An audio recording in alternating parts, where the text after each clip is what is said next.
Introduce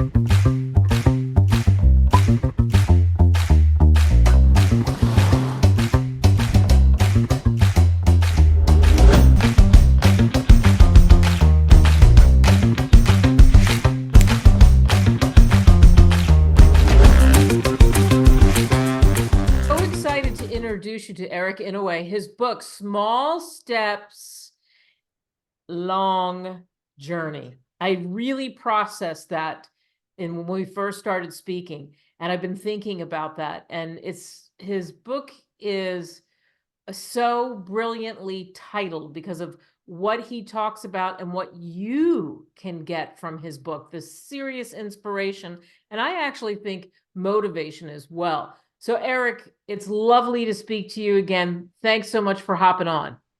Thank you for having me, Kate. It's a pleasure to meet you. Tell me about the book and tell me about what happened to you and then that spurred on writing the book. Well, I actually, when it happened, I just graduated high school and I was supposed to go into the U.S. Air Force right after high school, but I didn't really want to go. I didn't really have a focus, and I was going nowhere fast, and I was in trouble. I was a bit of a troublemaker. I caused trouble, and so actually the accident blessed me in disguise. It was actually something that was good for me because it made me realize, although it took a long time to realize I was messing up. I was making a big mistake. I didn't um I didn't become did not I wasn't the person my parents raised me to be. I did not I was not making them proud. And and I and it's a troubled past. But I as soon as I woke up from a guy's in a drunk driver hit me, and immediately I was in a coma for 9 weeks. I was lucky. I was with my friend who was a lifeguard, a summer lifeguard at LA City Schools. He actually, helped me survive the initial accident because those few minutes are crucial. And he, I think he saved me my brain damage. And so my dad thinks I still have brain damage, but he gives me a hard time all the time. And but considering the severity of the accident, I think I think I survived. I did pretty good. I'm doing okay. And I struggled. I struggled for years and years in therapy. I didn't get too much therapy, but they gave me like 3 months in hospital therapy, and then it was rough. The treatment from people. I mean, it's so hard to be a nurse. I feel for them, but it's so hard. And I had no speech when I woke up, so I couldn't articulate what I wanted, or I needed help, or I couldn't do anything. And so a lot of them were, well, tell me what you want. I can't. I said, I'm thinking, oh wait, I can't. My muscles just didn't work. You know, I had no speech, but I had tunnel vision. It was such a hard reality waking up. I mean, luckily I could understand.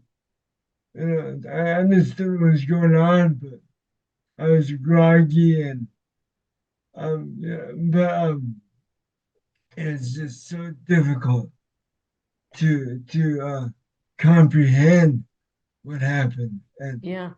my mom, you know, she let down when I was in bed, and she's like, Eric, you know, thank you, you're woken up, because I was out for 9 weeks, and I was like, what? You know, I didn't understand really. I didn't have any concept of time because to me, I went to bed the night before and I woke up, but it was 9 months actually.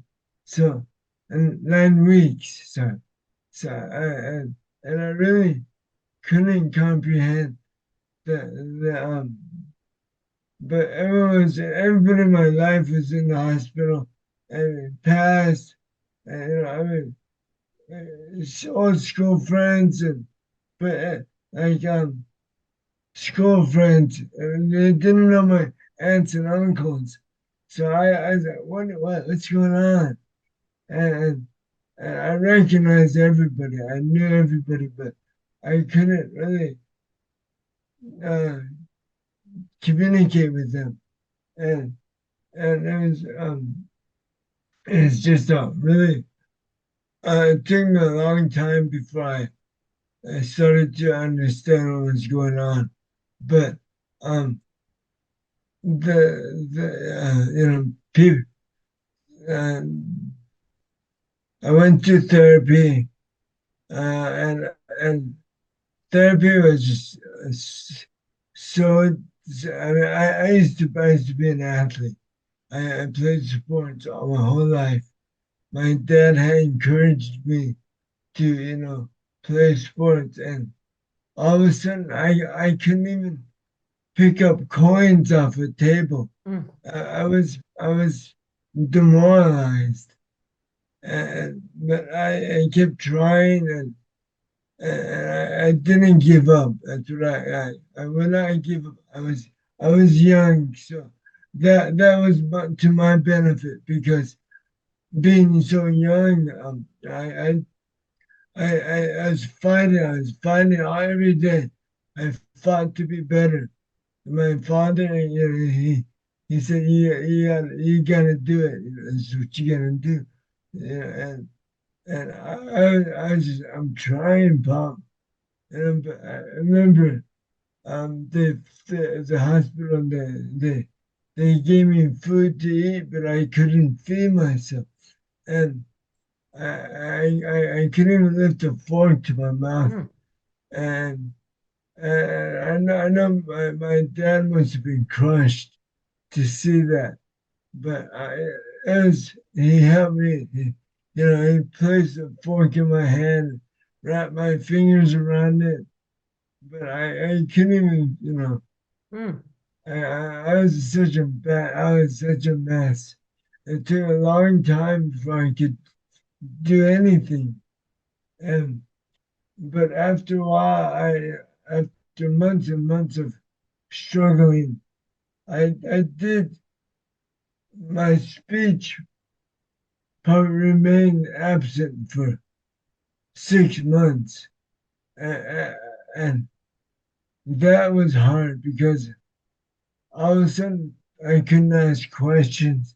I couldn't say what I wanted, what I needed, what helped me, and people were just, you know, and people were just going through my, passing, leaving me in the hospital. I didn't know if they would ever come back, and they would come back and leave. It was such a hard time to live. So let's look at you now. It's a miracle. I mean, you worked hard, those small steps and what you're calling in the book, Yeah. small steps, long journey. You look at your speech, look at the conversation we're having. Wow. I mean, Thank you. congratulations on all that hard work. And that's what's in your book. You talk about that. You talk about, Yes. okay, now what? What do we do? And is that what helped you? You realized I'm gonna live. I'm gonna do Well, what I need to do. my parents, they really got me into therapy. They got me to the whatever hospital I needed. I was like, what's going on? I just wanted to sleep, lay down, and I was lazy. And my dad said, you gotta go and get going. I have to take you to this hospital. We're gonna get you the right care. And people had to encourage me. I had a lot of therapists and a lot of people had to encourage me. But I just being young, I was luckily I had that. My dad instilled in me to fight hard in sports, so I was a decent athlete, and I always tried my best in sports. So this was a new uh, physical uh, fight for me. Not only game, but life. And I had to learn to walk again. I had to talk again. I had to feed myself. I had to learn everything over again. And it's very frustrating. I was mistreated. Some patients didn't, they picked on me in the hospital. And and I was thrown into a wall by some guy. I was in my wheelchair and some guy started pushing me, and I was flying, and he threw me into a wall. Mm. And so but as people in the hospital were not always uh congenial. They were always friendly. So there were some instances where had to I had to stand up for myself. But it was I couldn't do anything. I wasn't I wasn't able to uh, take care of myself. Um, you know, I relied a lot on people looking out for me. I needed a lot of help, and luckily I got a lot of help. And I tried my best to become a better person, better, uh, just better in everything. See, I thought I seen as I got another chance at life, so I wanted to be a better. I wanted to be good. I wanted to be, do things right, and so I really, my parents wouldn't let me dwell on the past. They always said it happened, you need to move forward. You gotta keep trying. And I was, yeah, why me? Why me? And, but I think I was watching a TV show. And I was, there's this girl. This is like 25 years ago, 30 years ago, right after the accident. So this girl got bit by a shark, and so I said it was she had um the best attitude, and I said I want to make other people feel what I feel watching her. I said I gotta change, that changed my whole therapy because I became more involved in what I was doing. I still tried hard, but my attitude was better. I was I was I was happier. I tried to do it with a smile on my face, and I learned it's so much easier to be positive rather than negative. So that just being positive is made a lot of my therapy easier too.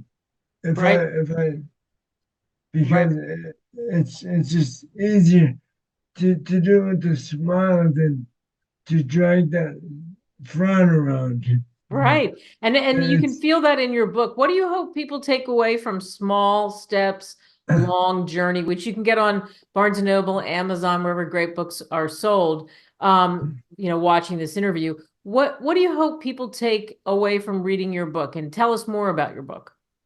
I want people to never give up. Believe in yourself. Never give up, and just take advantage of everybody wants to help. Let them help, but don't wait for them to help you. Be assertive. See that's what I didn't understand before in my school. I went around. I was kind of insecure.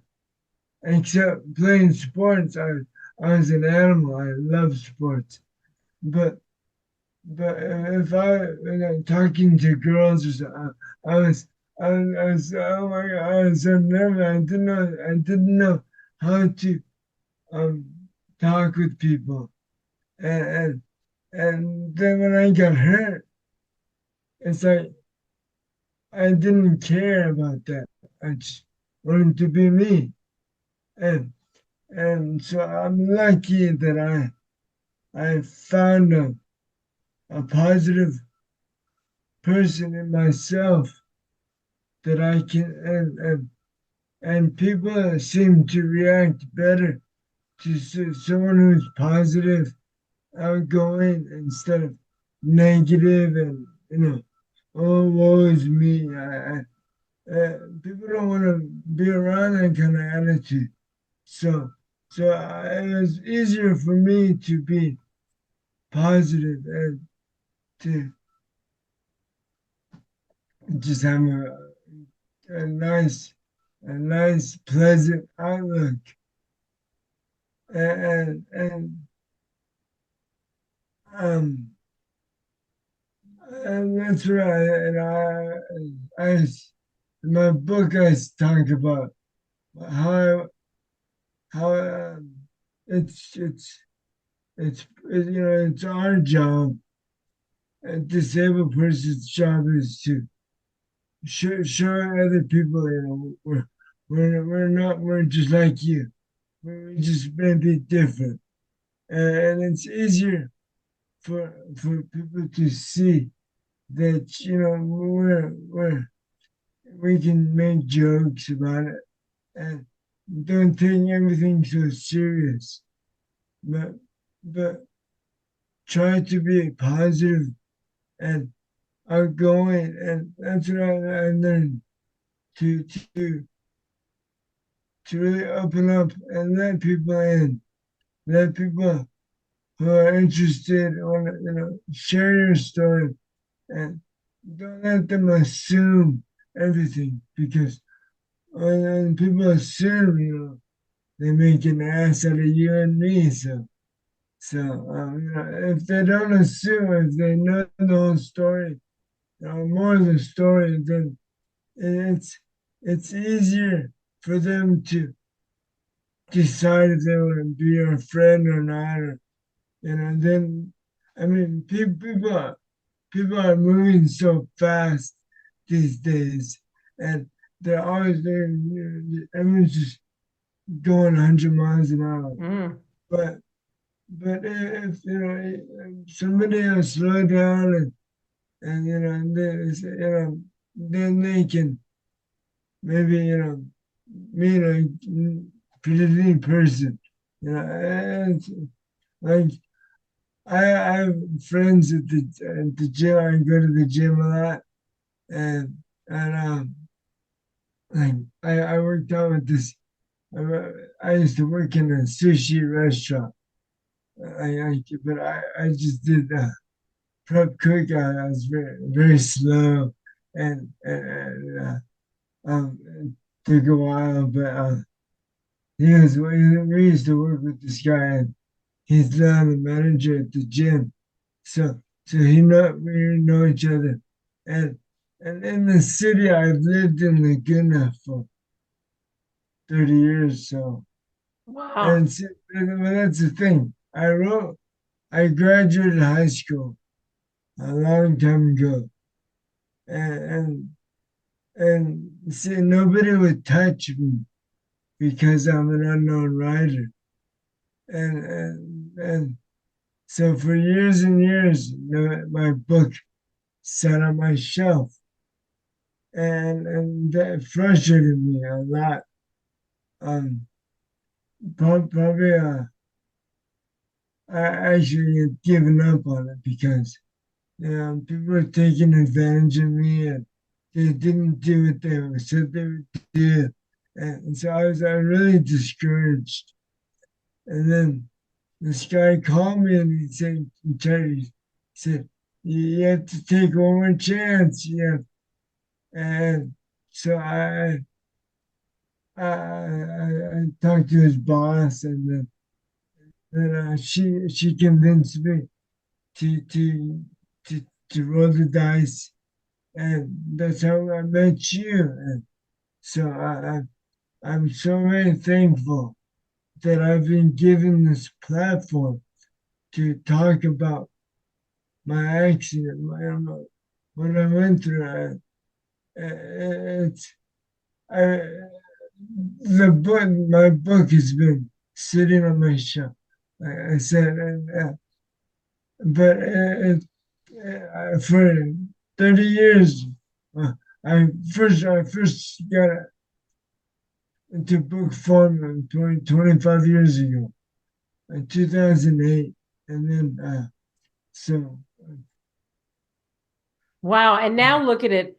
I think that this is the perfect place to end our conversation, that you did it. There are so many things that you have taught us just in this conversation and in your book, Small Steps, Long Journey, that could apply to anyone, but how you didn't give up, how you were positive, how you, like many unknown authors, no matter what, how you have to persevere, and you persevere and you spread that love and you spread the goodness, and it comes back to you. So we are so pleased to have met you, Eric Inouye, and we wish you the best with this book. thank you, Ken. I want to thank you, Miss Delaney, for giving me this platform. Thank you so much.